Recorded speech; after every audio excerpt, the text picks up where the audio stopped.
तो उसको हम लोग कॉम्पोजिट फंक्शन कहते हैं। अच्छा, जैसे फॉर एग्जांपल से ln sin x, ये कॉम्पोजिट फंक्शन है, या fractional part of e raise to x, ये कॉम्पोजिट फंक्शन है। ठीक है, तो ये जो कॉम्पोजिट फंक्शन है, इनके डोमेन और रेंज के बारे में तो हम लोग ने जो डोमेन और रेंज वाला टॉपिक था उसमें ऑलरेडी पढ़ के रखा है कि कॉम्पोजिट फंक्शन का डोमेन और रेंज क्या होता है, कैसे निकालते हैं हम लोग। अभी क्या आता है कॉम्पोजिट फंक्शन में, कुछ एक जैसे एक तो बहुत सिंपल चीजें आती है कि जैसे fx है से sin x और gx है e रेज टू x, तो f ऑफ gx कैसे निकालेंगे, तो ये क्या हो जाएगा, sin of e raise to x, ये भी पता है सबको। अच्छा, इसको हम लोग फॉग के नाम से जानते हैं। कभी फॉग लिखा हो, इसका क्या मतलब है, f ऑफ gx की बात की जा रही है। ठीक है, वैसे ही g ऑफ fx क्या हो जाता है हमारा, GOF। हाँ, e raise to sin x, उसको हम लोग GOF कह सकते थे। चलो ठीक है, अब आगे बढ़ते हैं। आगे है मतलब एक वैरायटी ऑफ क्वेश्चन, मतलब हम लोग अगर तुम देखो तो जितने भी फंक्शंस पढ़ रहे थे, जो भी फंक्शन आ रहे थे हमारे आमने सामने, तो वो कॉम्पोजिट फंक्शंस ही थे, तो उनके बारे में हम लोग ऑलरेडी बहुत कुछ पढ़ चुके हैं।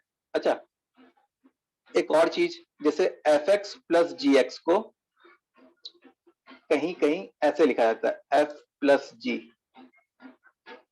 ऑफ x, कभी कभी ऐसे लिखा जाता है, मतलब नोटेशन होता है, तो ये नोटेशन बस पता होने चाहिए। वेल, अब काम की बात पे आते हैं।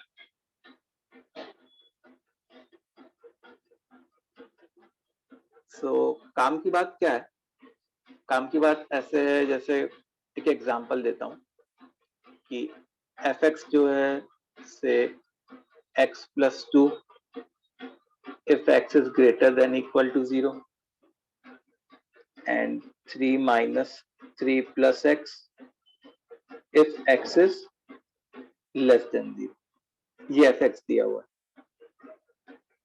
अच्छा, gx सर एक मिनट ऊपर स्क्रॉल करोगे, ऊपर कोई खास चीज नहीं है भाई, मतलब बहुत ही सर हो गया, देखना था एक बार कितना हो।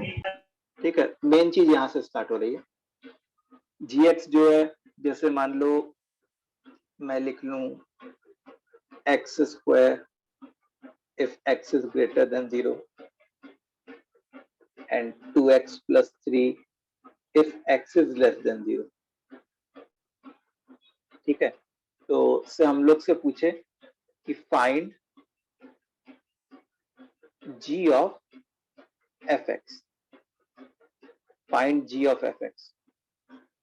तो सबसे पहली बात कि g ऑफ fx भी कुछ ऐसे ही टाइप का फंक्शन हो रहा होगा, इस टाइप का कुछ, मतलब वो किसी इंटरवल पे x की कुछ वैल्यूज पे ब्रेक हो रहा होगा और यहाँ पे कुछ x के एक्सप्रेशंस लिखे होंगे, तो वो क्या हो रहा होगा, कैसा हो रहा होगा, वो फाइंड करना। ठीक है, तो देखो ऐसे टाइप के क्वेश्चंस जिसमें g ऑफ fx निकालना हो और fx और gx दोनों अलग अलग दिए हुए हो और दोनों इंटरवल के फॉर्म में दिए हुए हो, तो वहां पे ये क्वेश्चंस थोड़े लंबे हो जाते हैं।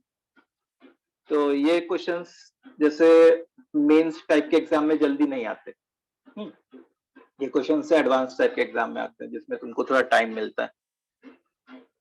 तो खैर इसका प्रोसीजर सीखते हैं। तो प्रोसीजर जो है, जो स्टेप 1 होता है, जो अंदर वाला फंक्शन होता है, उसका ग्राफ ड्रॉ करना चाहिए। ड्रॉ द ग्राफ ऑफ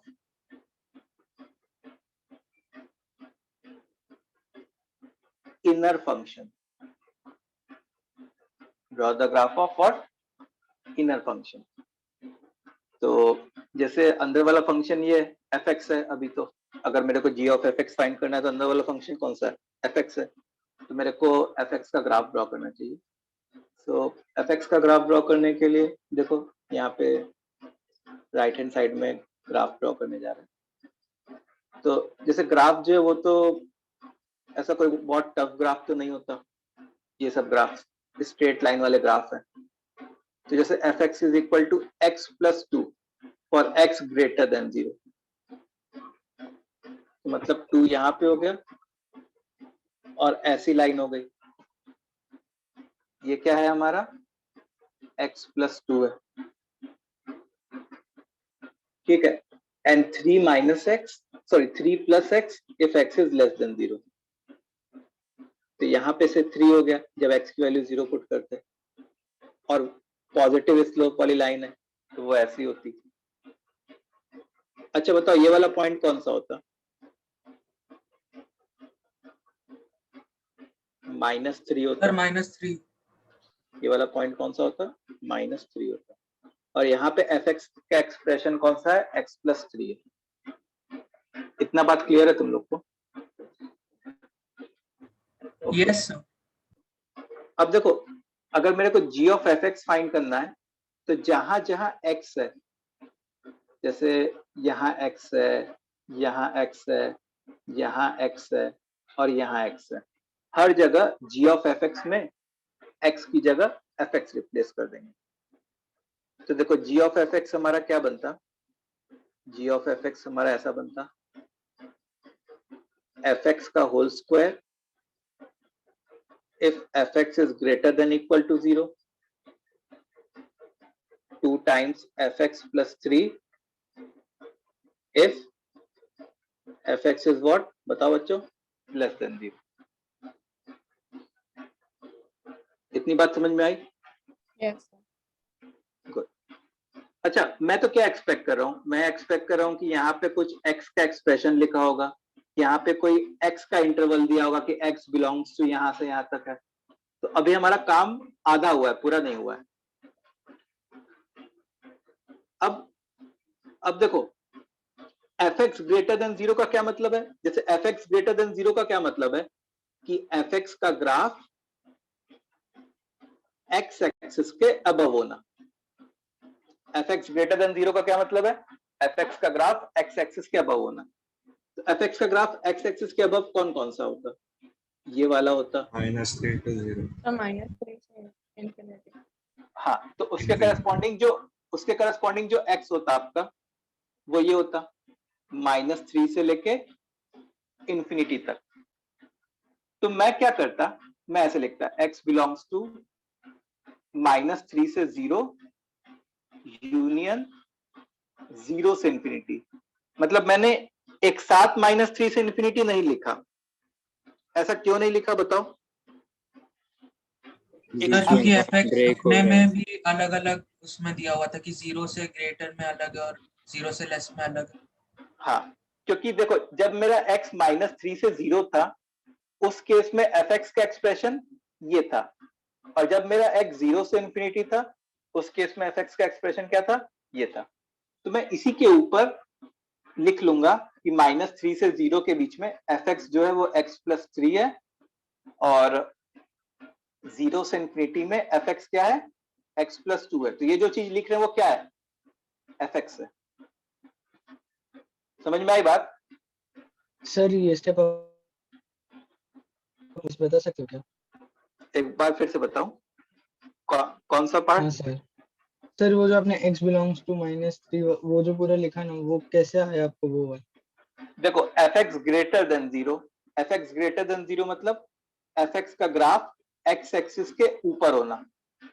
तो पहले मैंने देखा कि fx, ये fx का ग्राफ है, हाँ ये किसका ग्राफ है, fx का ग्राफ है। fx तो fx का ग्राफ x एक्सिस के ऊपर कौन कौन सा है, ये वाला है और ये वाला है। तो उसके करस्पॉन्डिंग बताओ x क्या होता, उसके करस्पॉन्डिंग x ये होता। तो -3 से इंफिनिटी एक तरीके से x हो रहा होता हमारा। तो उसके लिए मैंने -3 से 0 और 0 से इंफिनिटी लिखा। यहाँ पे 0 पे मैंने ब्रेक कर दिया।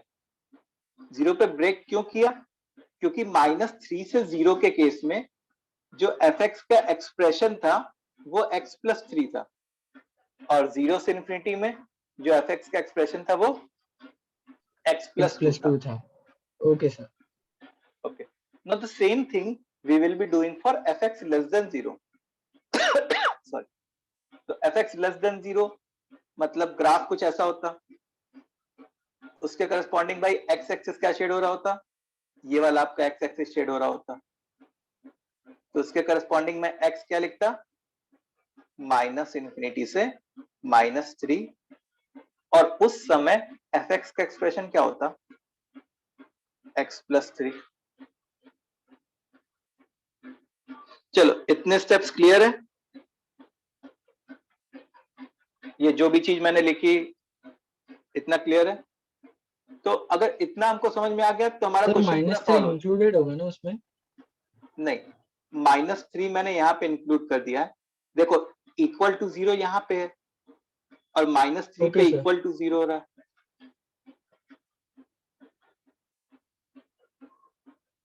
चलो सो अब देखो, अब हमारे पास कौन कौन सा इंटरवल्स आए वो देखते हैं। इंटरवल मेरे पास आए, एक ये वाला इंटरवल आया, फिर पहले ये वाला इंटरवल आया, फिर मैं ऑर्डर में लिख रहा हूं छोटे से बड़ा, नेगेटिव से पॉजिटिव, फिर तीसरा ये वाला इंटरवल आया। तो अब मैं क्या करूंगा, एक बड़ा सा ब्रैकेट बनाऊंगा। अब देखो पहला इंटरवल में क्या लिखता, सबसे पहले तो -∞ से -3 लिखना चाहिए हमको, उसके सामने जो ये वाला फंक्शनल डेफिनेशन था वो क्या था, 2fx प्लस 3। अच्छा -∞ से -3 में fx क्या था, fx था उस समय x प्लस 3, तो इस fx की जगह तुम क्या कर दोगे, x प्लस 3 डाल दोगे। सो 2 टाइम्स x प्लस 3 प्लस 3, मतलब I will be getting 2x plus 9। इतना समझ में आया? नहीं सर, ये नहीं समझा।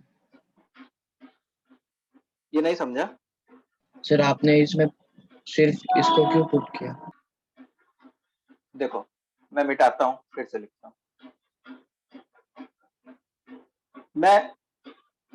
मैं क्या करूंगा कि देखो x के 3 इंटरवल आ गए हमारे पास, पहला इंटरवल, दूसरा इंटरवल, तीसरा इंटरवल। तो चलो पहले मैं x के इंटरवल ही लिख लेता हूं। पहला इंटरवल x का -∞ से -3, दूसरा इंटरवल x का -3 से 0, ये वाला,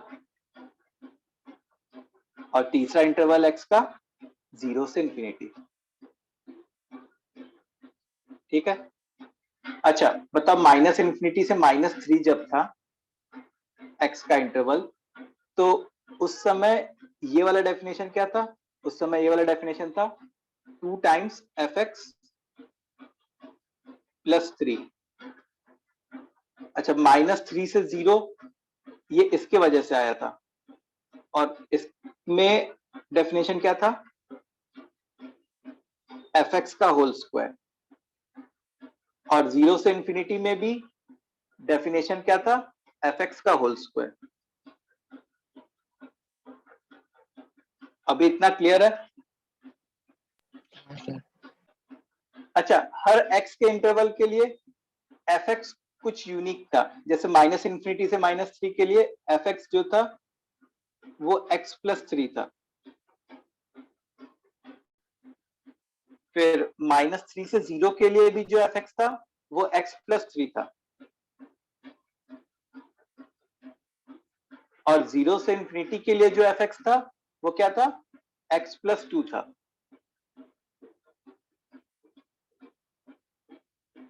तो अब यहीं पे जैसे यहाँ पे fx की जगह x प्लस 3 लिखा, तो 2 टाइम्स x प्लस 3 प्लस 3, मतलब 2x प्लस 9 हो गया। फिर यहाँ पे fx की जगह x प्लस 3 लिखा, तो ये क्या हो जाएगा, x प्लस 3 का होल स्क्वायर। फिर यहाँ पे fx की जगह x प्लस 2 लिखा, तो ये क्या हो जाएगा, x प्लस 2 का होल स्क्वायर। ठीक है? सो फाइनली अगर अब हम लोग साफ सुथरा लिखना चाहें तो g of fx will be 2x plus 9 if x belongs to minus infinity से -3, x plus 3 का whole square if x belongs to -3 से 0 and x plus 2 का whole square if x belongs to 0 से infinity. This is what g of fx for us.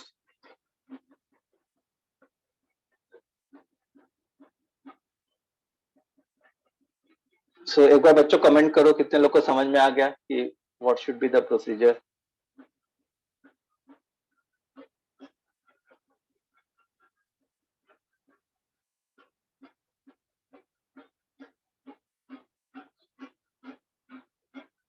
Just other well 7-8 बच्चे बोले, बाकी 70 के round है स्टूडेंट्स.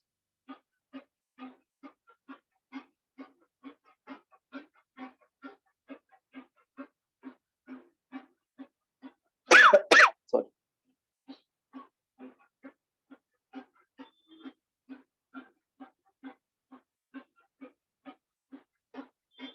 तो अच्छा g of fx अब हम लोग को आ गया. तो अब एक और क्वेश्चन तुमको खुद करना है. Find f of gx. ये तुमको करना है. ट्राई करो. Find f of gx. जहां पे fx और gx वही है जो ऊपर था हमारा.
ऋषिता यहाँ से स्टार्ट हुआ था लेक्चर.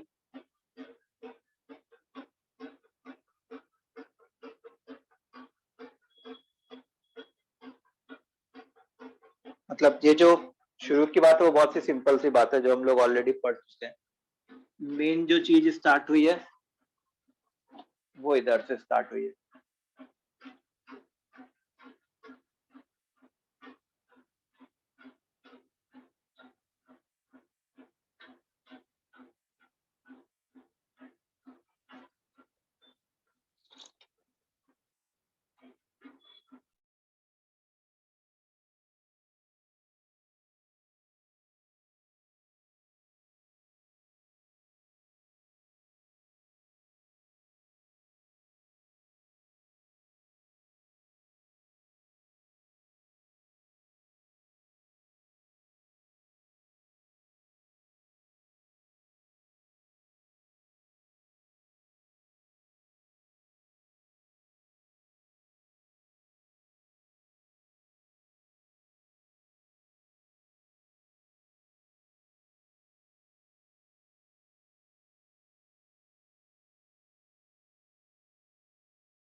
सर आपको व्हाट्सएप पे सोल्यूशन भेजा है।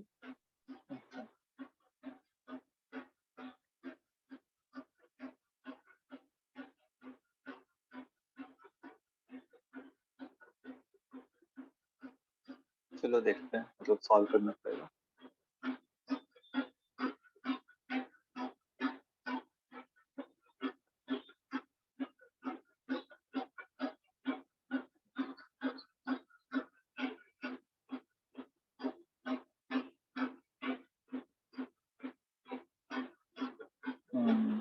यस, आदित्य और अदिति का दोनों का सेम तो आ रहा है आंसर।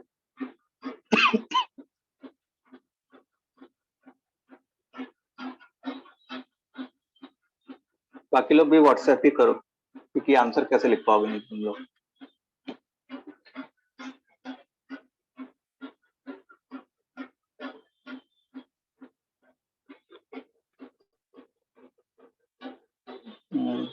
यस, अर्णा का भी वही आ रहा है।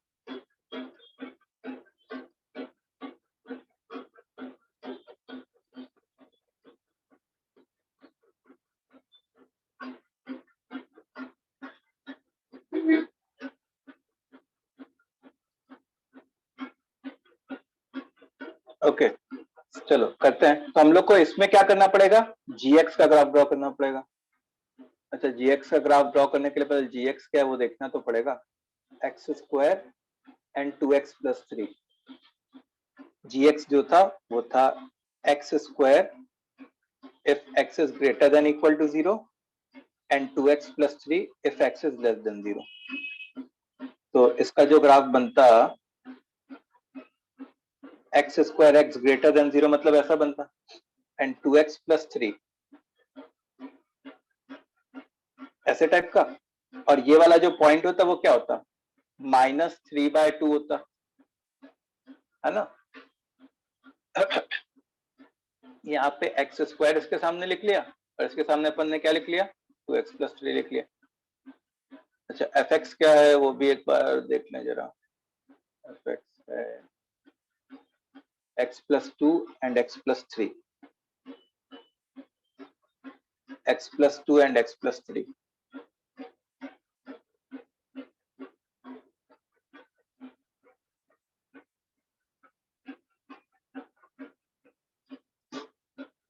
ओके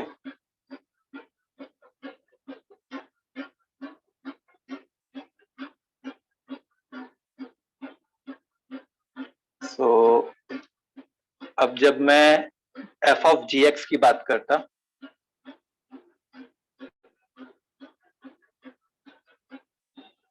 तो f ऑफ gx मतलब gx plus 2 if gx is greater than equal to 0 and gx plus 3 if gx is less than 0। अब देखो gx greater than equal to 0 मतलब ये तो ग्राफ gx का ही है, तो ये होता और ये होता, तो उसके करस्पॉन्डिंग x क्या होता, -3/2 से 0 यूनियन 0 से इंफिनिटी। अच्छा, -3/2 से 0 में जो एक्सप्रेशन होता है वो 2x प्लस 3 होता, और 0 से इंफिनिटी में जो एक्सप्रेशन होता है वो x स्क्वायर होता। gx less than 0, gx less than 0 मतलब तुम्हारा कुछ ये वाला ग्राफ हो रहा होता, तो उसके corresponding x belongs to minus infinity से -3/2, और उसके करस्पॉन्डिंग जो gx का एक्सप्रेशन होता है वो क्या होता, 2x प्लस 3 होता। ठीक है, अब देखो, अब उसको फिर से वही जो x के इंटरवल है उसको ऑर्डर में नेगेटिव से पॉजिटिव, तो इसको पहले लिखा, इसको सेकंड नंबर पे और इसको थर्ड नंबर पे। तो पहले लिख लिया -इंफिनिटी से -3/2, फिर लिख लिया -3/2 से 0, फिर लिख लिया 0 से इंफिनिटी। अच्छा, -इंफिनिटी से -3/2 में gx प्लस 3 था, छोटा सा लिखा gx प्लस 3। अच्छा, यहाँ पे gx को आपको 2x प्लस 3 लेना है, तो 2x प्लस थ्री मतलब 2x प्लस 6 हो गया ये। अच्छा, -3/2 से 0 में gx प्लस 2 लिखना चाहिए हम लोग को, तो यहाँ पे gx प्लस 2 छोटा सा लिखा और उस समय gx जो है वो 2x प्लस 3 है, तो मतलब 2x प्लस 3 प्लस 2 मतलब 2x प्लस 5। अच्छा, 0 से इंफिनिटी के बीच में भी यही एक्सप्रेशन है gx प्लस 2, और उस समय जो gx है वो क्या है, खुद x स्क्वायर है, x स्क्वायर प्लस 2। ठीक है, तो ये f ऑफ gx आ गया, this is what f of gx for us. अब देखो, इसके ऊपर बहुत सारे क्वेश्चन बन सकते हैं। f ऑफ gx अगर आ गया हमारा, तो हम लोग इसका ग्राफ ड्रॉ कर सकते हैं क्या, ये बताओ, f ऑफ gx का। हाँ सर। हाँ, पार्ट वाइज ड्रॉ करना पड़ता है हम लोग को, कर तो सकते ही हैं, चलो करके देखते हैं। जैसे -3/2, जहां जहां ब्रेक हो रहा है उसको उस पॉइंट को x एक्सिस पे प्लॉट कर दिया। 2x प्लस 6 मतलब 3 आता यहाँ पे, x की वैल्यू -3/2 पुट करते ना तो 3 आ जाता इसमें, और ये ऐसे ग्राफ आ रहा होता, और ये वैल्यू क्या होती, 3 होती, ऐसे टाइप का ऑल सर्कल। फिर x की वैल्यू -3/2 यहाँ पे पुट करते तो 2 आ जाता, ऐसे टाइप का यहाँ पे 2, और 0 पे क्या आता, 5 आता, से कुछ ऐसा, ये 5 और ये कितना है 2, x square plus 2, x square plus 2 मतलब यहां से ग्राफ स्टार्ट होता और फिर ये ऐसे जा रहा होता और फिर ये ऊपर चला जा रहा होता। समझ में आई बात? तो ये इसका ग्राफ हो गया, अंडरस्टूड? Yes, तो sir. अच्छा, इस ग्राफ को Yes. देख के अगर हम लोग से पूछा जाए कि इस ग्राफ का, ये ग्राफ 1-1 है कि मैनी 1 है, ये ग्राफ 1-1 है कि मैनी 1 है? Many one. Anyone. मैनी 1 है, कैसे पता चला? horizontal line test. Horizontal line test. Yes, horizontal line test. जैसे मान लो मैं कोई एक ये हॉरिजॉन्टल लाइन ड्रॉ कर देता, तो वो ग्राफ को एक से ज्यादा पॉइंट पे कट कर गया होता, हॉरिजॉन्टल लाइन। तो अब जैसे कैसे कैसे क्वेश्चंस फ्रेम हो सकते हैं वो बता रहा हूँ। तो जैसे ये मैनी 1 ग्राफ, पहला क्वेश्चन तो ये हो गया कि 1-1 या मैनी 1, तो मैनी 1 ग्राफ। अच्छा, दूसरा क्वेश्चन कि से कहीं ऐसा लिखा है fx इज इक्वल टू 0, इसके रूट्स कितने होंगे, नंबर ऑफ रूट्स, इसके रूट्स कितने होंगे fx इज इक्वल टू 0 के? Sir f of g of x ना? हाँ सॉरी, यही f of g of x, sorry ये सर f एक ऑफ ही g रूट ऑफ रहेगा। f of g of x के रूट्स कितने देखिए, होंगे? एक एक ही होता है, ये वाला होता, इसकी वैल्यू जो है वो -3 होती है, माइनस ठीक है? तो 1 रूट होता और उसकी वैल्यू x की वैल्यू -3 होती। फिर जैसे मान लो कि क्वेश्चन ऐसे पूछ ले, f of g of x is equal to lambda, then find range of lambda for which above equation has, से पहला पार्ट है 1 solution,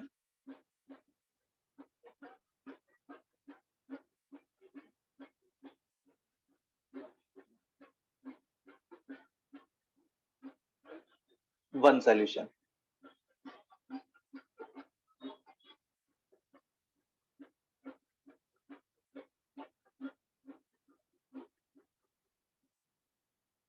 -∞ से -2 और 5 से इंफिनिटी। -∞ से 2 रहेगा और हाँ 2 सर, एक्सक्लूडेड रहेगा और फिर 5 से इंफिनिटी। -∞ से 2 सर और 2 5 एक्सक्लूडेड है और 5 इंक्लूडेड है और 5 से इंफिनिटी तक। सही है। तो देखो मतलब हम लोग को क्या चाहिए कि वो जो लैम्डा वाली जो हॉरिजॉन्टल लाइन है वो ग्राफ को एक ही बार कट करे। ठीक है, तो जैसे यहाँ पे अगर लैम्डा होता तो काम होता, हाँ एक ही बार कट करता वो। यहाँ पे भी लैम्डा होता तो काम करता। अच्छा, जब यहाँ पे एग्जैक्टली लैम्डा होता तो 2 रूट्स आ रहे होते, 2 सॉल्यूशन आ रहे होते। तो एक तो ये वाला आ गया -∞ से 2 तक,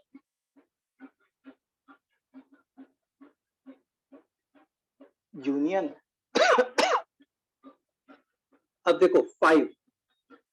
अच्छा, मैं ये लेता तो कितना सॉल्यूशन आता, ये वाली वैल्यू लेता तो लैम्डा की, 2 ये वाली 2 आता। अच्छा, ये एग्जैक्ट 5 लेता तो कितना सॉल्यूशन आता, 1 एक ही आता। देखो एक ही सॉल्यूशन आता, और 5 के ऊपर लेता तब भी एक ही आता। सो -∞ से 2 यूनियन 5 से इंफिनिटी, ये 1 सॉल्यूशन के लिए हो गया।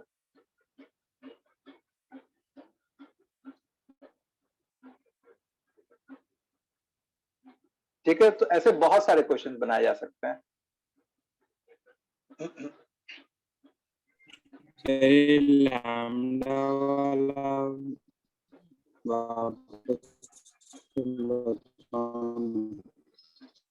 तुम्हारा साउंड ब्रेक हो रहा है, चैट पे लिखो। मतलब आप तो वो कह रहे हैं लैम्डा वापस वाला बताने को बोल समझाइए। रहे हैं सर, लैम्डा वाला। लैम्डा वाला फिर से एक्सप्लेन करो। हाँ सर। अच्छा ठीक है, लैम्डा वाला देखो, हम लोग को क्या चाहिए कि 1 सॉल्यूशन चाहिए।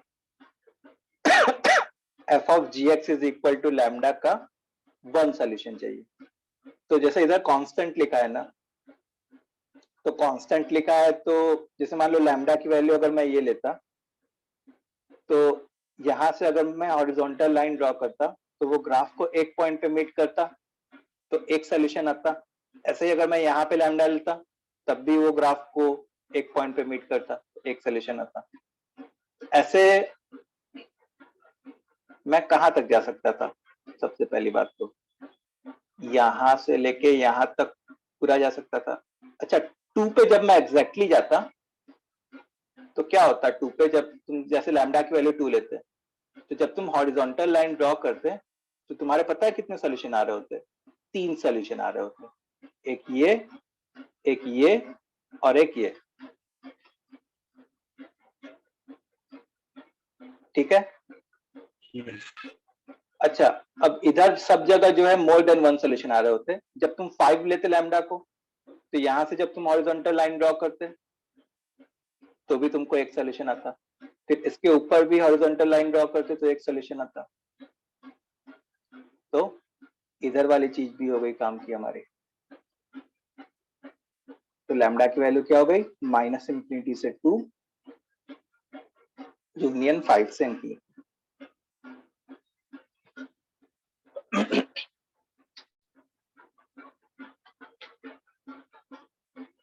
ठीक है,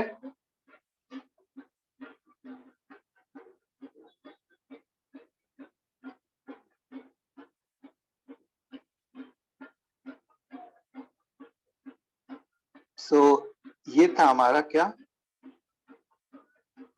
ये कंपोजिट फंक्शन वगैरह का ग्राफ रिलेटेड कैसे करेंगे।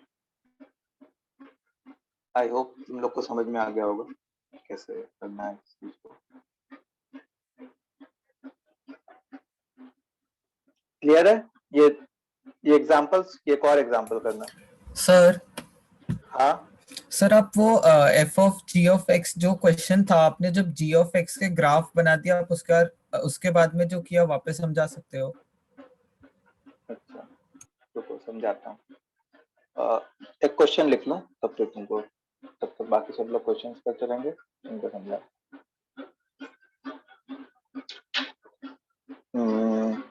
क्वेश्चन है कि fx इज इक्वल टू, क्या लिखा जा रहा है,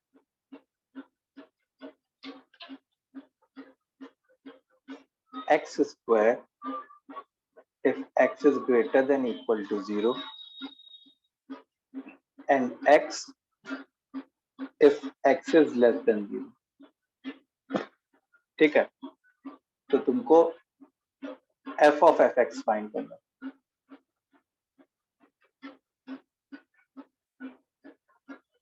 ठीक है, you need to find f of fx।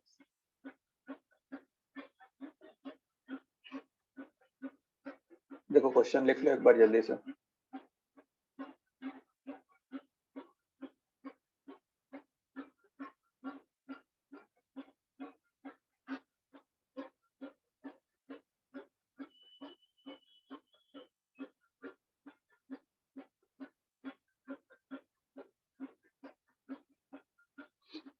लिख लिया? देखो Yes, sir. हाँ, तो जिसको देखो gx का ग्राफ ड्रॉ कर दिया जब हमने, कहाँ चला गया, देखो ये gx का ग्राफ ड्रॉ किया मैंने। ठीक है, यस सर। अब हम लोग को f of gx फाइंड करना है। तो यहाँ जहां f of gx मतलब जहां जहां x था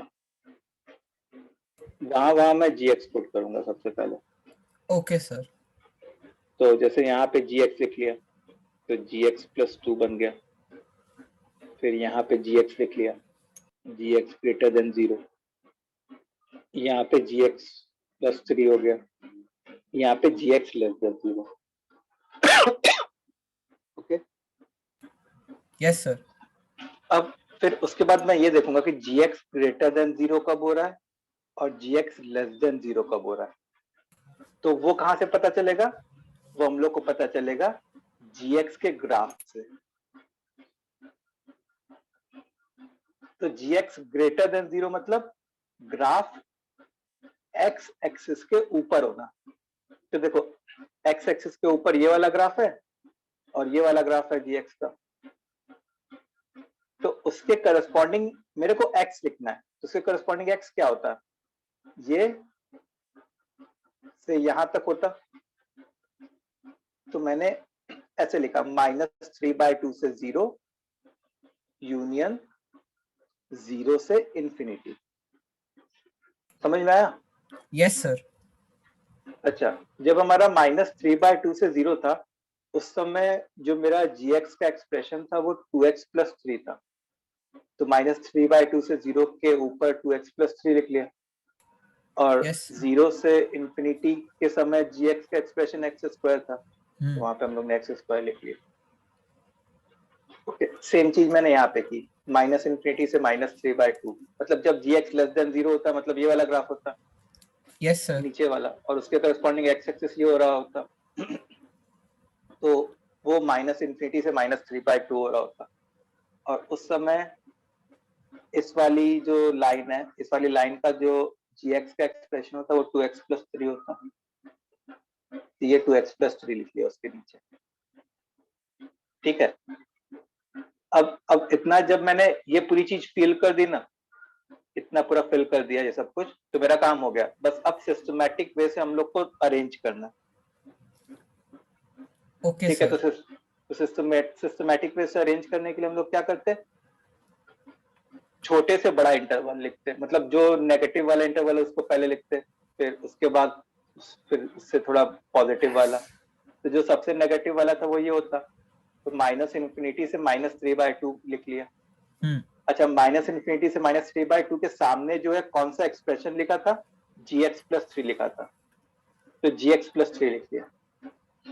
अच्छा, -इंफिनिटी से -3/2 के बीच में gx क्या था, 2x प्लस 3 था, तो Yes, इस sir. gx की जगह 2x प्लस 3 डाला, तो ये 2x प्लस 6 बन गया। अब सेम काम दूसरे इंटरवल के साथ किया, -3/2 से 0 लिया, उसके सामने जो था वो gx+2 था, तो -3/2 से 0 लिया और उसके सामने gx+2 था। अच्छा, उस समय जो gx का एक्सप्रेशन था वो 2x+3 था, तो यहाँ पे gx की जगह 2x+3 डाल दिया, तो इसको सिंप्लीफाई कर लिया तो 2x+5 हो गया। ऐसे ही 0 से इंफिनिटी के लिए कर लिया तो x² + 2 आ गया, तो ये Okay, f of sir. gx का वो आ गया। तो उसके बाद इसी को देख के मैंने ग्राफ ड्रॉ कर लिया। ग्राफ Okay, समझ sir. में आया? हाँ सर। चलो ठीक है। हाँ चलो, तो ये वाला क्वेश्चन सबका हुआ, कुछ लोगों का आंसर आया। x⁴ for x greater than 0 and x for x less than 0, ये है? Yes, good. Yes, sir.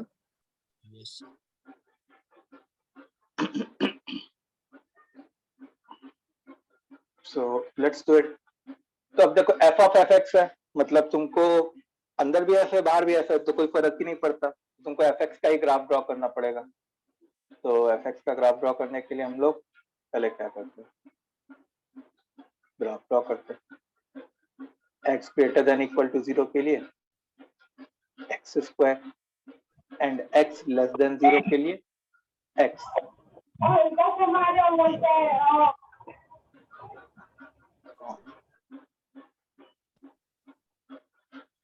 ये x, ठीक है।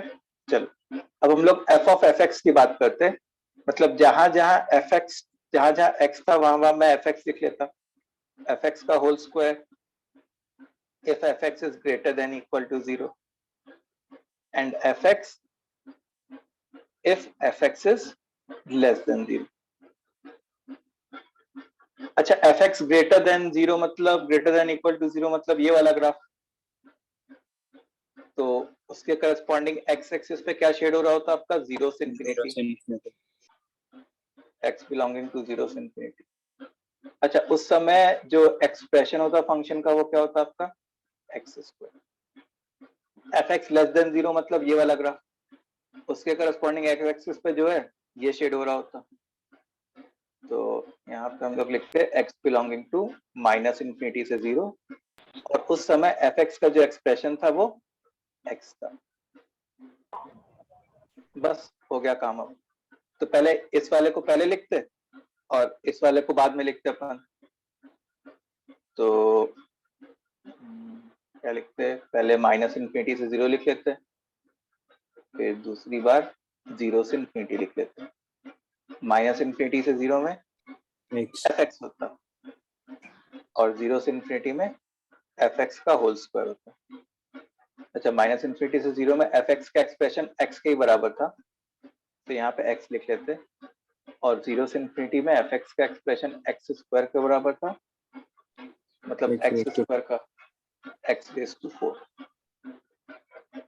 सो ये हो गया x बिलोंग्स टू -∞ से 0, x⁴, x बिलोंग्स टू 0 से इंफिनिटी। अच्छा, इसका ग्राफ अगर मैं ड्रॉ करूं, कैसा ग्राफ बनता, ऐसा और फिर ऐसे टाइप।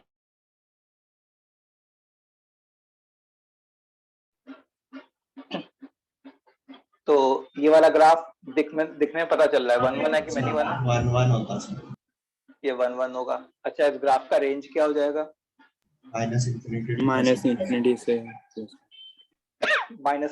+∞ हो जाएगा। ठीक है, तो अगर कोई पूछे कि f of fx क्या ये बाइजेक्टिव है कि नहीं है,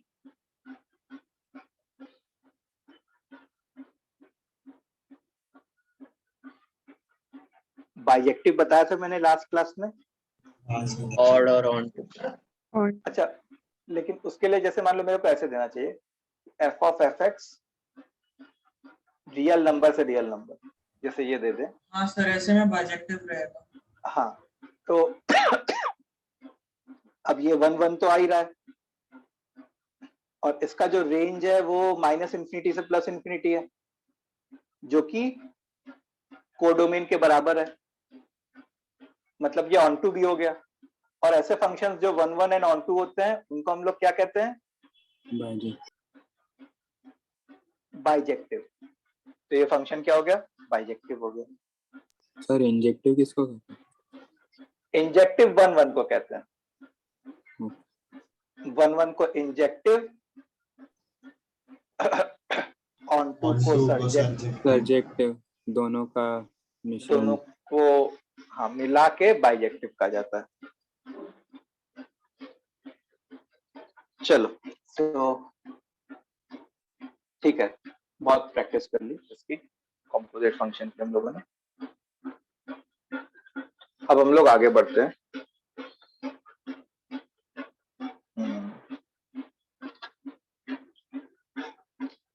आगे जो है, जो अपना नेक्स्ट टॉपिक आता है, that is periodic function.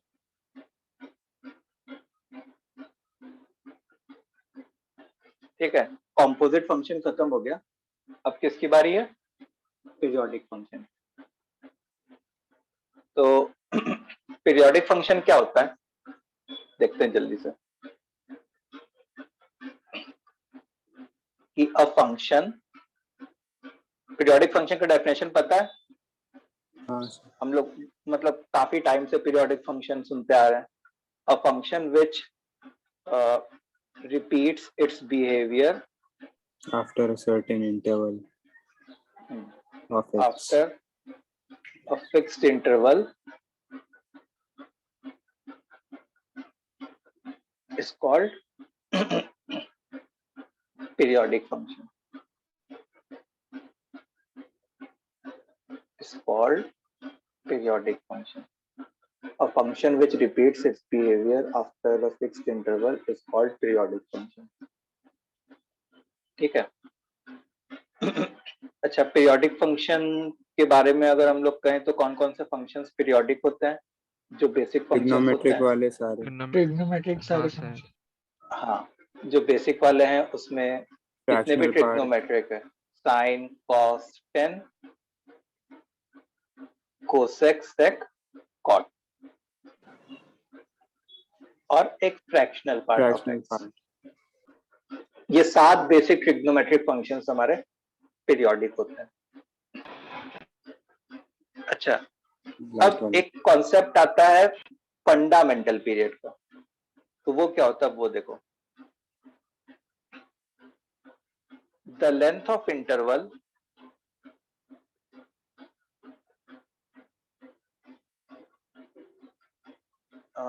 after which function repeats its behavior is called period of that function. इसको क्या कहते हैं अपन? पीरियड कहते हैं। There exists infinite such lengths, मतलब there exists infinite such periods. The smallest among them is called the fundamental period. Smallest among them is called the fundamental period. इसको हम लोग FP से भी डिनोट करेंगे। ठीक है, अभी बता रहा हूँ, इसको एक एग्जांपल लेके तुमको एक्सप्लेन करता हूँ, सब समझ में आएगा। सर एक मिनट। ये लिख लो जल्दी जल्दी फिर।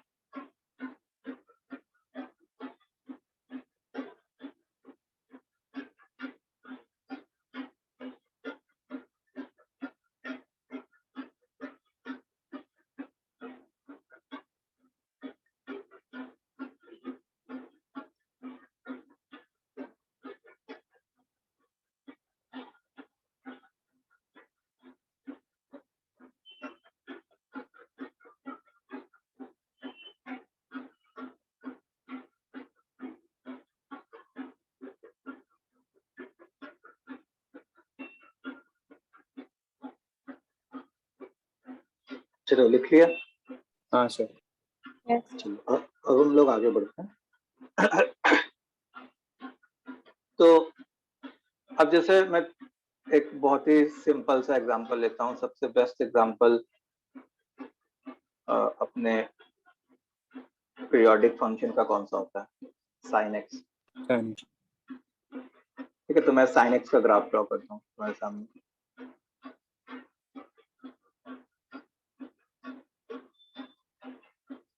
एक मिनट, स्क्रॉल अप कर रहा हूँ, एक मिनट रुकिए।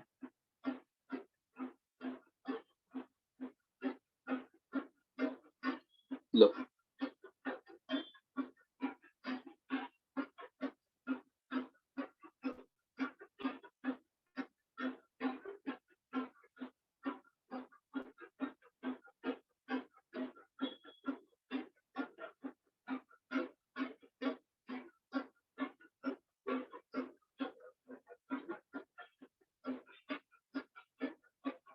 ठीक है, जैसे ये हमारा साइन एक्स का ग्राफ हो गया।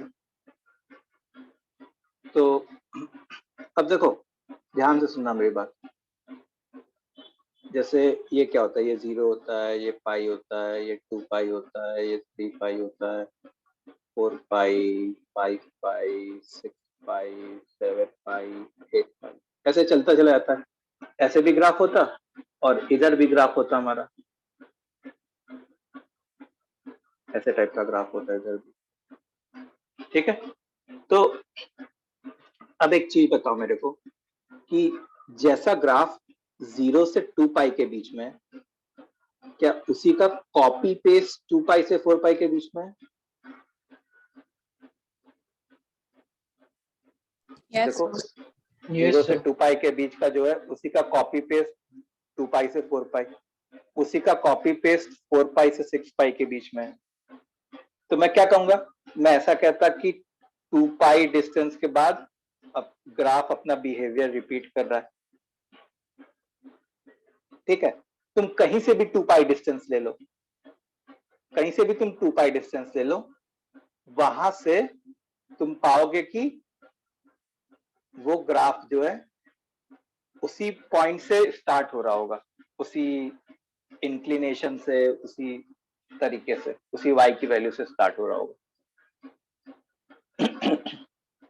अच्छा, मैं अगर ऐसा बोलूं कि जैसा ग्राफ 0 से 4 पाई के बीच में है, क्या सेम उसी का कॉपी पेस्ट 4 पाई से 8 पाई के बीच में है? Yes sir. और वैसा ही टाइप का 8 पाई से 12 पाई के बीच में होता। तो क्या मैं ऐसा कह सकता था कि 4 पाई डिस्टेंस के बाद भी, मतलब हर एक 4 पाई इंटरवल पे ग्राफ अपना बिहेवियर रिपीट कर रहा है? हाँ सर।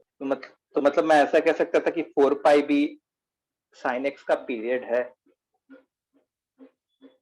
ठीक है, अच्छा, जैसा ग्राफ तुम सोचो 0 से 6 पाई के बीच में, 0 से 6 पाई, क्या सेम ग्राफ 6 पाई से 12 पाई के बीच में होता क्या? Yes, sir. हाँ सर। मतलब हम लोग ऐसा कह सकते थे कि 6 पाई डिस्टेंस के बाद भी ग्राफ अपना बिहेवियर रिपीट कर रहा है, मतलब 6 पाई भी हमारा पीरियड होता। ऐसे ही 2 पाई से सब जितने भी बड़े वाले हैं, 8 पाई भी हमारा पीरियड होता। तो हाँ, 2n पाई हमारे सब पीरियड होते। तो मैंने क्या कहा कि ऐसे कितने पीरियड्स पॉसिबल है? अगर तुम मेरे स्टेटमेंट्स को Infinite. देखो, हाँ, infinite. There exist infinite such lengths, the smallest among them is called the fundamental period. इसमें सबसे छोटा कौन सा है? 2 pi. 2 पाई है। 2 पाई। तो 2 पाई जो है वो हमारा fundamental period, it is the fundamental period. तो जैसे हम लोग साइन एक्स का पीरियड जो है 2 पाई बोलते हैं, वो एक्चुअल में पता है क्या होता है? वो उसका फंडामेंटल पीरियड होता है। सिमिलरली कॉस एक्स का 2 पाई बोलते हैं, tan एक्स का पाई बोलते हैं। These are what? The fundamental period. ठीक है, सो अब इसी के ऊपर एक नोट, इन सारों को ऑब्टेन करने के लिए हम लोग ऐसा कह सकते थे, इन सारों को ऑब्टेन करने के लिए हम लोग 2 पाई n लिख सकते थे। where n belongs to natural numbers. Sir 2 पाई में कोई भी पॉजिटिव चीज ऐड कर देंगे हो जाएगा। क्या? सर 2 पाई में कुछ भी ऐड कर देंगे पॉजिटिव हो जाएगा वो पीरियड। कुछ भी पॉजिटिव ऐड कर दें 2 पाई में? हाँ सर, मतलब 2 पाई से जितने भी बड़े वाले पीरियड होंगे वो सब बोल सकते नहीं, अच्छा तो फिर तो 3 पाई भी पीरियड होना चाहिए। हाँ सर। तो तुम ऐसे सोचो कि जैसा ग्राफ क्या 0 से 3 पाई के बीच में है, उसी का कॉपी पेस्ट क्या 3 पाई से 6 पाई के बीच में है क्या? नहीं नो सर, उसका मिरर इमेज है। नहीं, वो तो नहीं है, वो तो नहीं है। तो ऐसा नहीं 2n कि पाई होगा।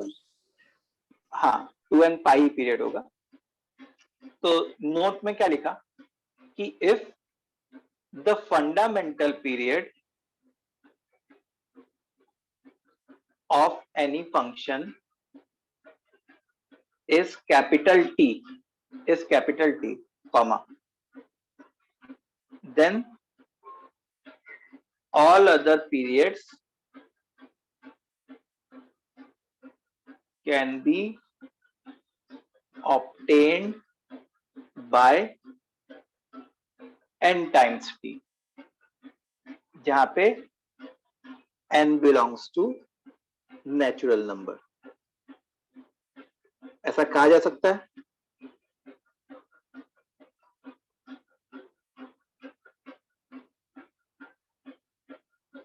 बोलो। सर फर्स्ट लाइन का लास्ट वर्ड क्या लिखा है आपने? हाँ, फर्स्ट लाइन का लास्ट वर्ड क्या लिखा है? Function is capital T. Okay, comma लिखा है, ठीक है। So sir capital T natural numbers थोड़ी होगा। क्या होगा?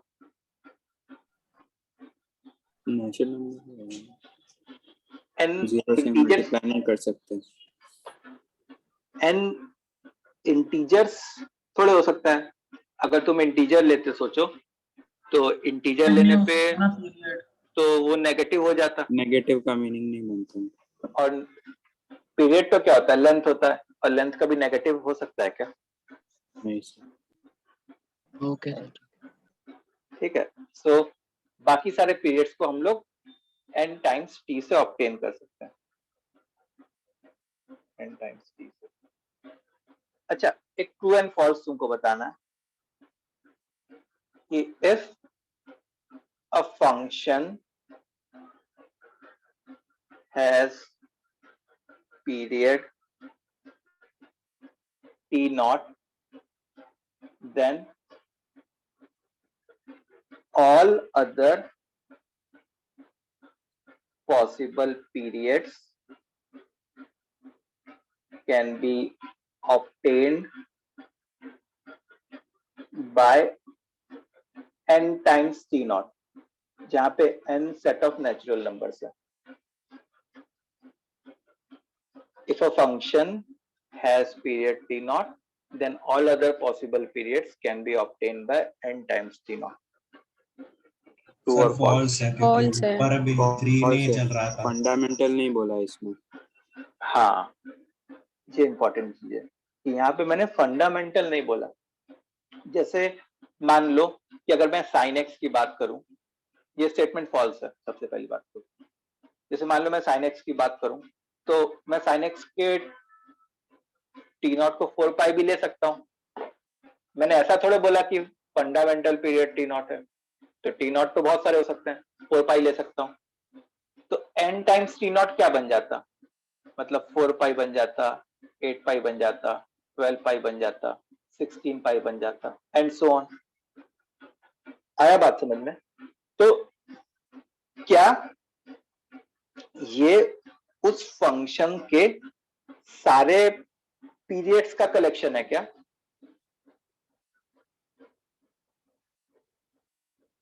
No sir. No sir. नहीं।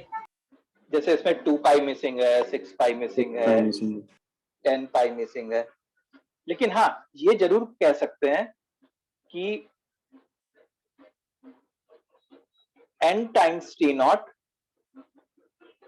will give few of the total periods, total possible periods. मतलब n times सर t अगर फंडामेंटल डाल दिया होता तो भी फॉल्स ही होता ना।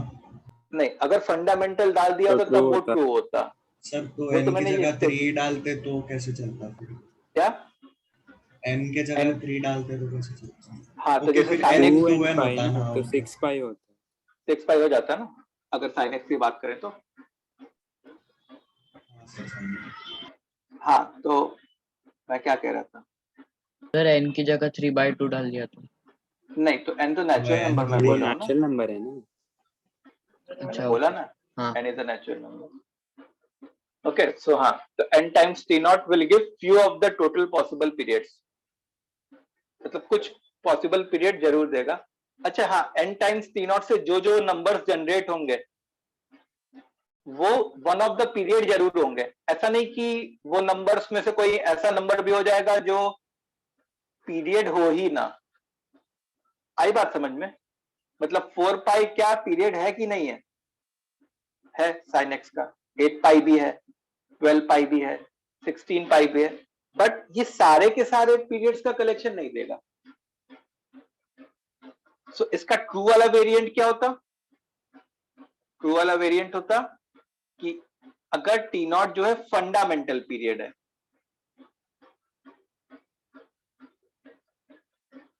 then n times t naught will give all possible period. n belongs to natural number. ये ट्रू वाला वेरिएंट होता है। सो डिफरेंस समझ में आया? छोटा सा माइनर सा जो डिफरेंस है। हाँ sir. Yes, sir. Okay good. अब आगे देखो, आगे क्या है हमारे कि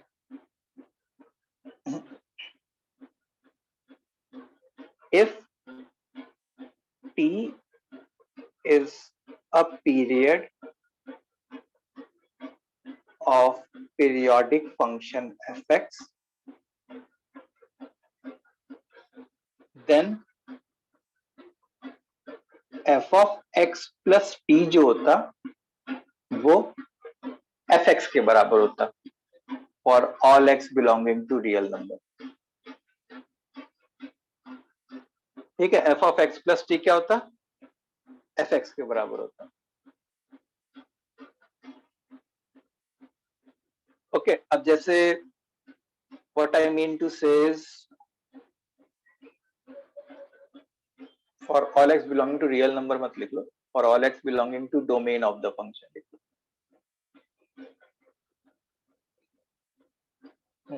तो जैसे मान लो मैं sin x की बात करूं। अच्छा, मैंने यहाँ पे ऐसा बोला कि t is a period, क्या मैंने ऐसा बोला क्या कि t is a fundamental period? No sir. नहीं, ऐसा तो मैंने नहीं बोला है। मैंने तो बस ये t is a period, any general period, वो फंडामेंटल हो भी सकता है और नहीं भी हो सकता। तो जैसे f of x plus t का क्या मतलब है? तुम ऐसे सोचो कि जैसे मान लो ये हमारे sin x का ग्राफ है। हाँ, अब ये से x है और sin x का पीरियड बाय द वे कितना होता है? फंडामेंटल पीरियड तो 2 पाई होता है फंडामेंटल पीरियड। तो अगर मैं यहां से 2 पाई डिस्टेंस पे आगे बढ़ूं, से इतना 2 पाई डिस्टेंस पे आगे बढ़ूं, तो ये वाला जो पॉइंट आता वो क्या आ जाता? x प्लस 2 पाई आ जाता, मतलब x प्लस t आ जाता। तो उस पे y की वैल्यू जो होती। अच्छा बताओ, दोनों y की वैल्यू सेम होती कि नहीं होती? सेम होती सर। सेम होती। यही तो वो बात लिखी हुई है कि f of x and f of x plus t should be equal। f of x मतलब किसी x पे y की value, and f of x plus t मतलब उस x में कुछ कांस्टेंट जोड़ा और उस पे y, उसके करस्पॉन्डिंग एक नया x कोऑर्डिनेट आया, उस पे y की वैल्यू। और अगर क्योंकि अगर हमारा फंक्शन पीरियोडिक है with period t, f of x plus t fx के बराबर होगा। ये बात क्लियर है? हाँ सर। ओके सो अब इससे रिलेटेड कुछ क्वेश्चंस आते हैं, जैसे एक नोट लिख लेते हैं क्वेश्चन करने से पहले कि if we want to prove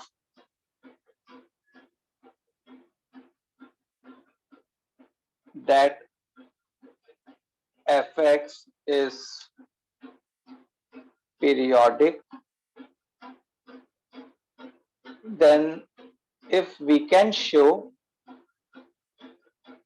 that f of x plus some lambda is equal to fx, जहां पे लैम्डा जो है एक कांस्टेंट है, अगर मैं ये शो कर दूं कि f of x plus lambda fx के बराबर है, then this will prove that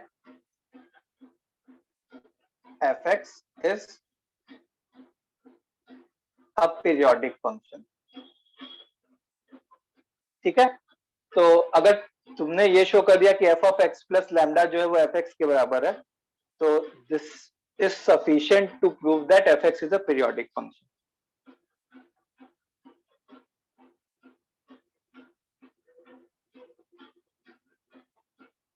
समझे?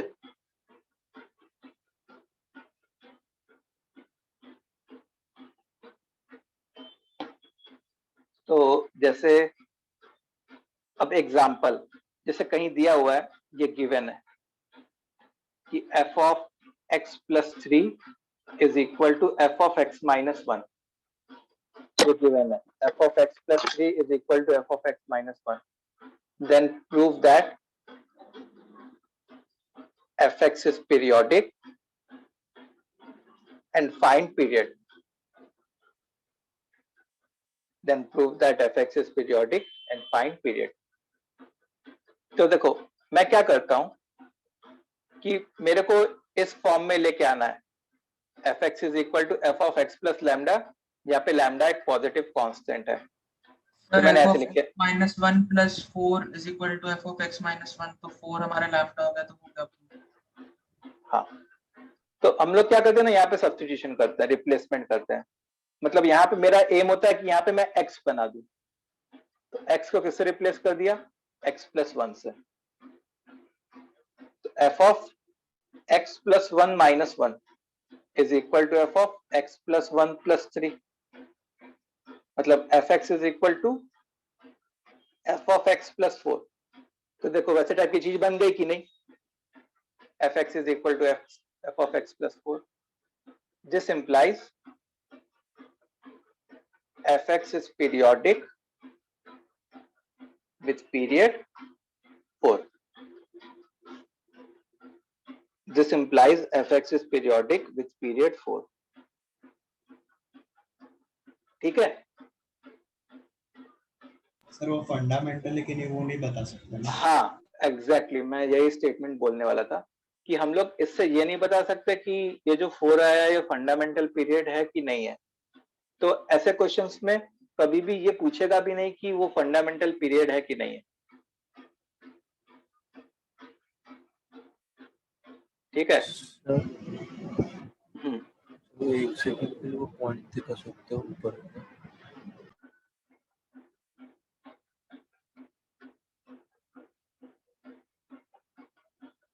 Thank you sir. चलो ये समझा सबने,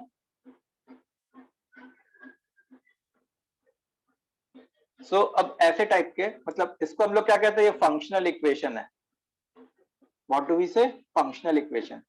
तो ऐसे टाइप के कुछ पीरियोडिक क्वेश्चंस करते हैं फंक्शनल इक्वेशन से रिलेटेड। सर थोड़ा ऊपर कीजिए ना, ऊपर करो और ऊपर नहीं सर,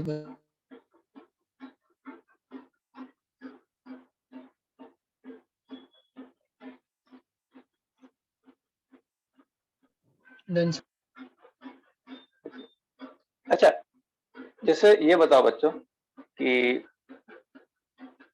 अच्छा f of x plus n t, n times t, तो n times t भी तो कोई एक पीरियड होता ना, जहाँ पे Okay. n नेचुरल नंबर होता, तो इसको भी हम लोग fx लिख सकते हैं कि नहीं लिख सकते? अगर fx लिख पीरियोडिक है, लिख लिख सकते हैं। सकते हैं। तो इस बेसिस पे अगर हम लोग एक क्वेश्चन करने जाएं, तो देखो क्वेश्चन है, क्वेश्चन क्या है, 1 इन, जैसे क्वेश्चन है कि fx एक पीरियोडिक फंक्शन है और उसका पीरियड जो है वो t है से, ठीक है। हम लोग को फाइंड करना है f of 1 square into f of x plus t plus 2 square into f of x plus 2 square into t,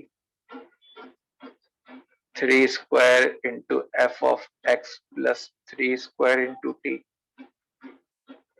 ऐसे ही 10 square into f of x plus 10 square into t whole upon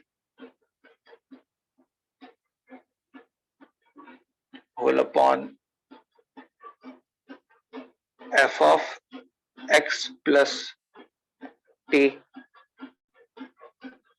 plus 2 into f of x plus 2 factorial into t, 3 into f of x plus 3 factorial into t,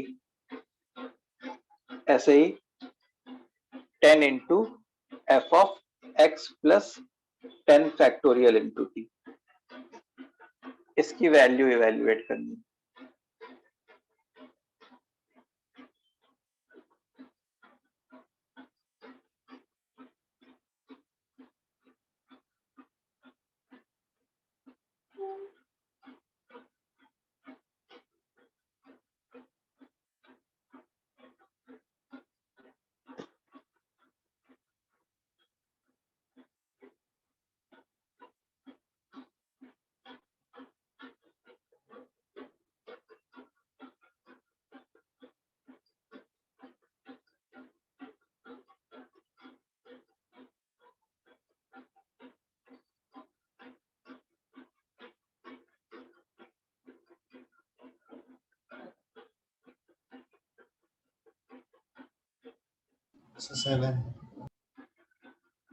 seven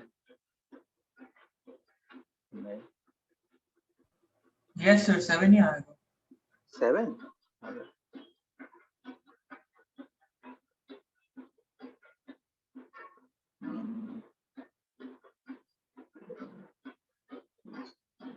हाँ 7 आ जाएगा, ठीक है।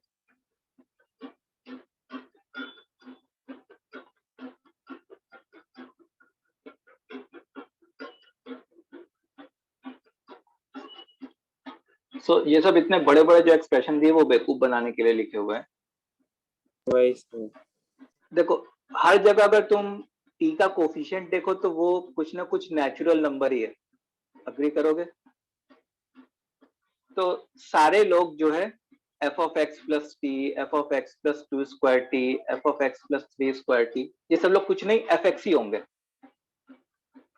मतलब 1 square plus 2 square till 10 square into fx। अच्छा नीचे अगर मैं देखूं तो f of x plus t, अच्छा 2 फैक्टोरियल, 3 फैक्टोरियल, 4 फैक्टोरियल, ये सब भी तो नेचुरल नंबर ही होते हैं, नेचुरल नंबर ही होंगे। तो उनका f of x plus something t जो है वो fx ही बनेगा।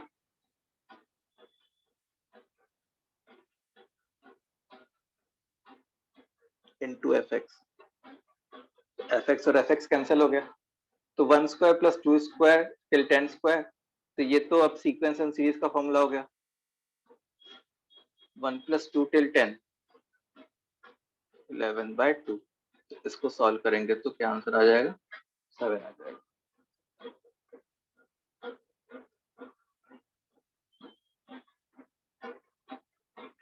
ठीक है,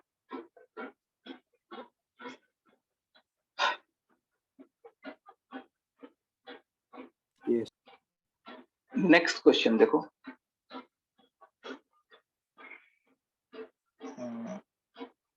नेक्स्ट क्वेश्चन है, हाँ नेक्स्ट क्वेश्चन है ये देखो कि f of x minus 1 plus f of x plus 1 is equal to से 3 है। F of x minus 1 plus f of x plus 1 is equal to 3 है। एंड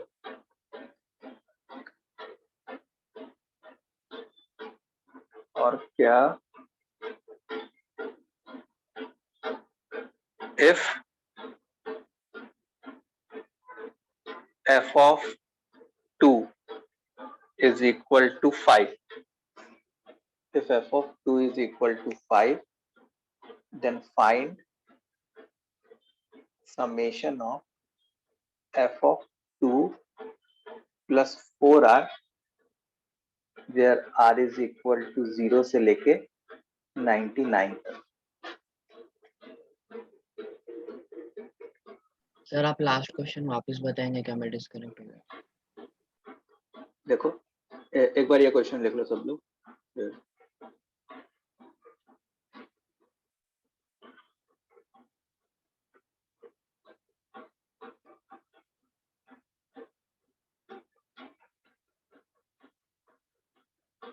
लिख लिया?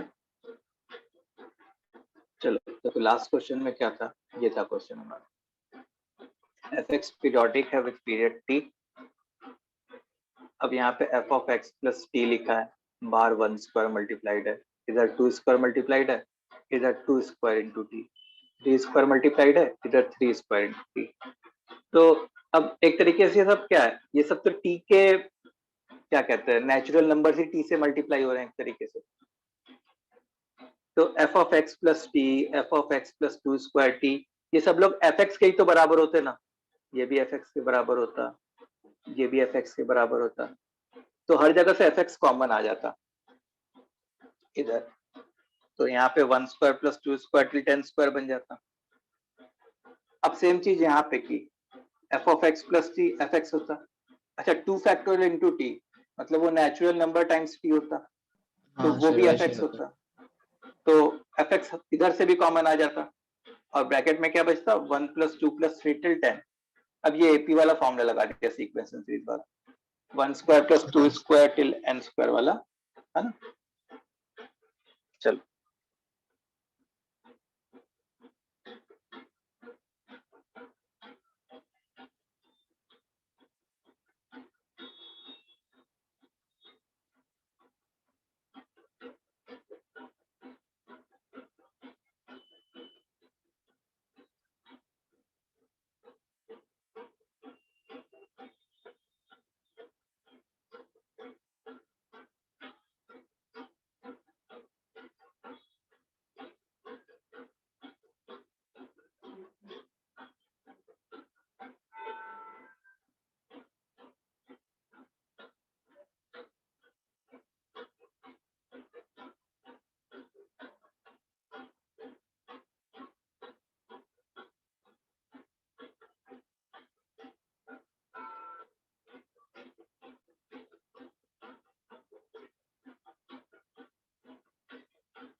ये एक चीज मिस किया है तुमने, काउंटिंग गलत की है।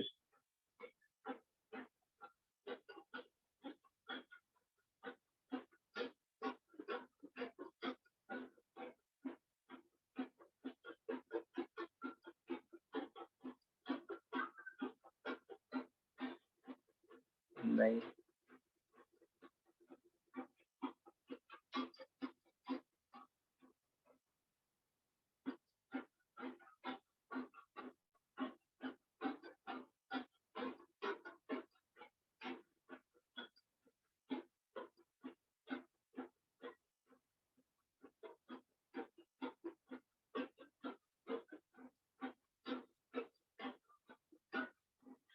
हाँ, चलो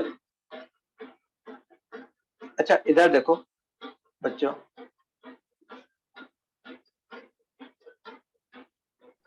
सर भेजा आंसर आपको। अदिति का सही है, आदित्य अभी भी तुम्हारी एक काउंटिंग मिस्टेक है। चलो इस चीज को तो हम लोग बाद में देखते हैं, पहले इसको देखते हैं। F of x minus 1 plus f of x plus 1 is equal to 3। ठीक है, तो यहाँ पे हम लोग एक सब्स्टिट्यूशन करते हैं। अब देखो किस हिसाब से सब्स्टिट्यूशन करना चाहिए या किस हिसाब से रिप्लेसमेंट करना बन चाहिए जाए कि ताकि ये जो इनपुट्स हैं इन दोनों में से कोई एक इनपुट फिर से जनरेट हो जाए। ठीक है, तो जैसे मान लो मैंने x को x प्लस 2 से सब्स्टिट्यूट कर दिया इसी इक्वेशन में, फंक्शनल इक्वेशन में, तो क्या बन जाएगा? F of x plus 1 plus f of x plus 3 is equal to 3।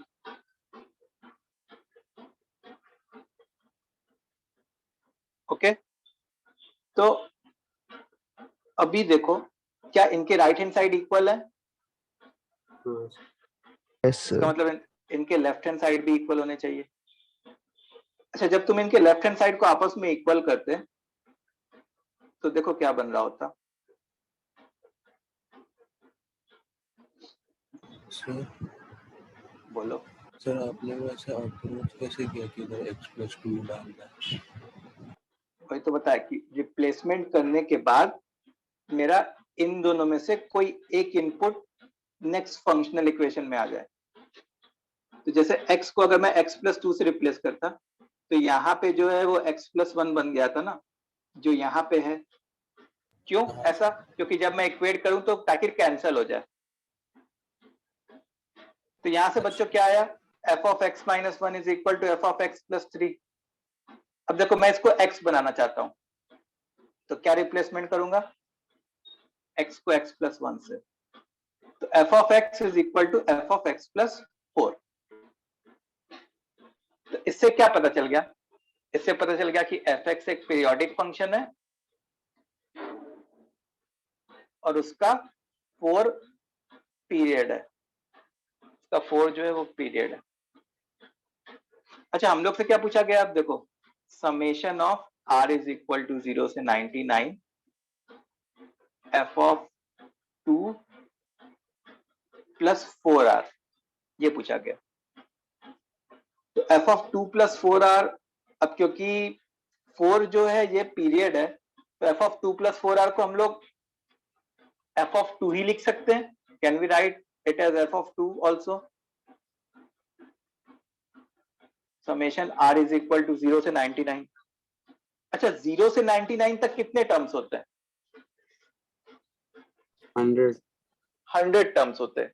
देखो 1 से 99 तक 99 टर्म्स होते हैं, तो 0 से 99 तक 100 टर्म्स होते हैं। तो वो क्या आ जाता? 100 टाइम्स एफ ऑफ 2, मतलब 100 टाइम्स, और एफ ऑफ 2 क्वेश्चन में मैंने निकाल के रखा था 5, सॉरी दे के रखा था। तो ये हमारा जो आंसर आ गया वो क्या आ गया? 500।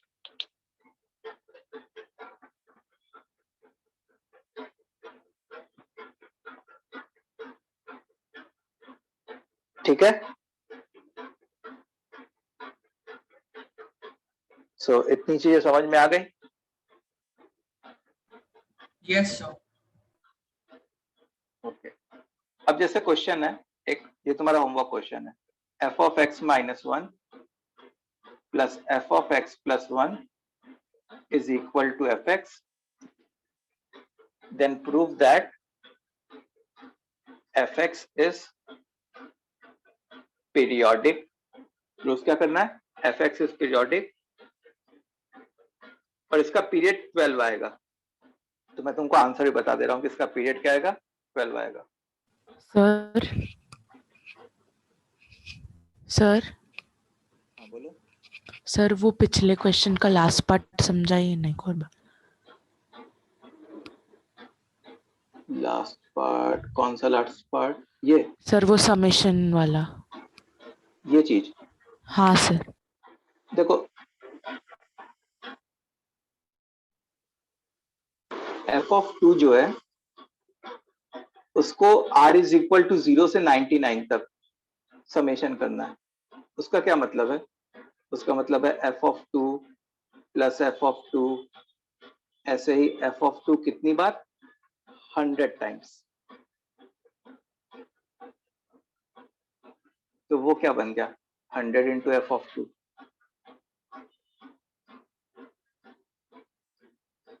आया Yes, समझ में? Yes, sir. चलो ओके, सो ये क्वेश्चन है f of x minus 1 plus f of x plus 1 is equal to fx। तो हम लोग को प्रूव करना है कि prove that fx is periodic, और शायद इसका पीरियड 12 आता है।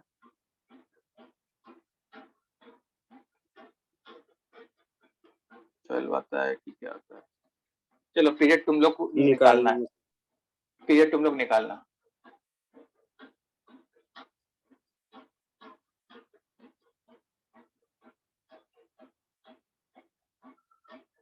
ठीक है, चलो तो आज के लिए इतना ही करते हैं। नेक्स्ट क्लास में पीरियोडिक फंक्शन अभी बाकी है, उसको कंटिन्यू करेंगे। तो पीरियोडिक फंक्शन के जो फंक्शनल इक्वेशन रिलेटेड क्वेश्चन है वो तो हमारे हो गए। अब जो जैसे फंक्शंस होते हैं उनका फंडामेंटल पीरियड फाइंड करने वाले जो क्वेश्चंस होते हैं नेक्स्ट क्लास में अपने वो करेंगे।